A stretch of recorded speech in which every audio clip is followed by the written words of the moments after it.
I've had very strong people come up to me, really great people come up to me, and they've said, Mr. Trump, I love you. But to take a person that's been here for 15 or 20 years and throw them and the family out, it's so tough, Mr. Trump. I mean, I have it all the time. It's a very, very hard thing. Donald Trump opening the door this week to possibly moving more to the center on immigration policy. And we're back now with the panel. Karl, it's been fascinating to watch Trump this week on this issue. First, he said there was a softening. Then by the end of the week, he said there's a hardening. Is his opening the door to possibly softening on the idea of deporting all 11 million people in this country illegally, is that good politics? Well, it's good general election politics, but also this is not the first time he did it. You know, there's continual confusion about where he is on this issue, but I remind you, last year he said, I'm going to build the wall.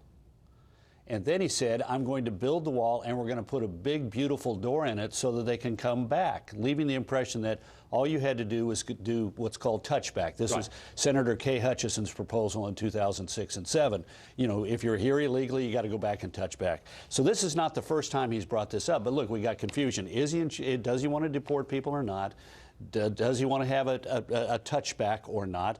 And does he have support some form of legal status for these individuals? My suggestion is that he is better off getting a position, clarifying it, and sticking with it. I would prefer, I think, for the general election that he, quote, soften, that is to say, return to his position last fall to say people who've been here for a long time, kept their nose clean, raised their families, paid their taxes, are employed, they have some path to a legal status.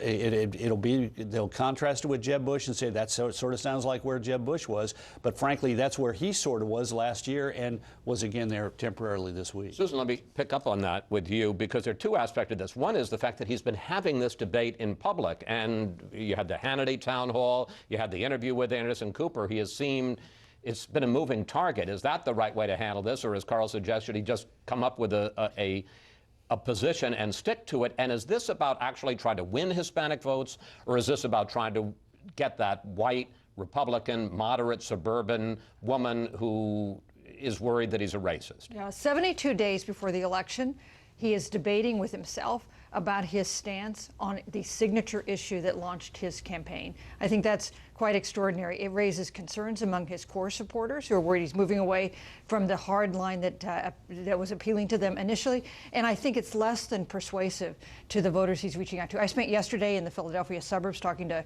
white suburban reporters who are very much in flux in this election, and they are quite concerned about whether Donald Trump is intolerant, and they are unpersuaded by this public debate that's been going on for a week or so. So he's getting the worst of both worlds. That's right. He's not persuading the people in the middle that he needs to get back, and it seems to me he is raising concerns among people on the right who think that a hard line on immigration is the most powerful position he has taken, the one that got them to support him in the first place. Then we had Trump reaching out to African-American voters, asking them, what do you have to lose after decades of Democratic neglect? And then he said this. Hillary Clinton is a bigot who sees people of color only as votes, not as human beings worthy of a better future. Juan, we had this remarkable moment in my interview with Kellyanne Conway where I presented to her the fact that Donald Trump, and he's been 14 months into this campaign, has not held a single event in an American inner city devoted to a largely African-American community. The campaign is talking about now they're going to start going into the inner city. Dr. Ben Carson is going to be his escort, if you will, into those parts of America. How's that going to play? I don't think it has any chance. But again, to come back to something Susan said, this is not about the black community. I don't think it's about the Latino community. I think it's about trying to consolidate the Republican base, especially college-educated white Republicans, and specifically women, who don't want to be associated with a racially charged campaign. I mean, when you look at the numbers, this week I saw numbers that 35% of all Americans think Trump is a racist. 56% think that he's biased against minorities and women. And if you go into the Republicans, it's something like 20% of Republican men think Trump is a biased person, and a quarter of Republican women. That's a problem. So right now, Chris, he's getting about 1% in the latest Fox poll, 1% support among black voters. He's down 46% among Latino voters. So there's almost no chance that he's going to make substantial inroads in that vote. Then there was Hillary Clinton's attack on Trump this week, saying that he is taking mainstream, or making mainstream hate movements like the alt-right white nationalist movement. Her campaign even ran a video that showed, and here it is on the screen, members of the Ku Klux Klan supporting Trump. George, do you think that attack has traction? I don't think so, and nor should it. There are about 320 million people in this country, and a few of them are lunatics or vicious, and the alt-right is probably both, largely. But that doesn't mean they're taking over one of our great parties. They're attaching themselves as a barnacle to a ship, and they're not defining the ship. We've seen this movie before. In 1964, the John Birch Society had about 100,000 members, and it was used to tar the Goldwater campaign.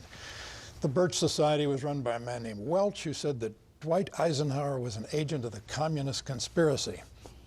It's not fair to define Donald Trump by David Duke or the Ku Klux Klan any more than it would be fair to define Hillary Clinton by some of her supporters who I guarantee you believe the United States connived at 9/11.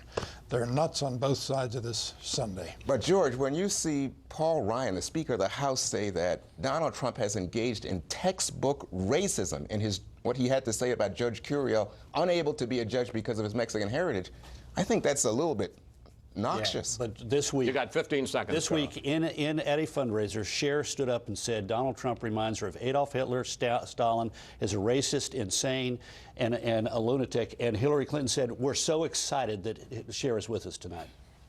Well, she always was a Cher fan. There we gotta go. Thank you, Paddle. See you next Sunday.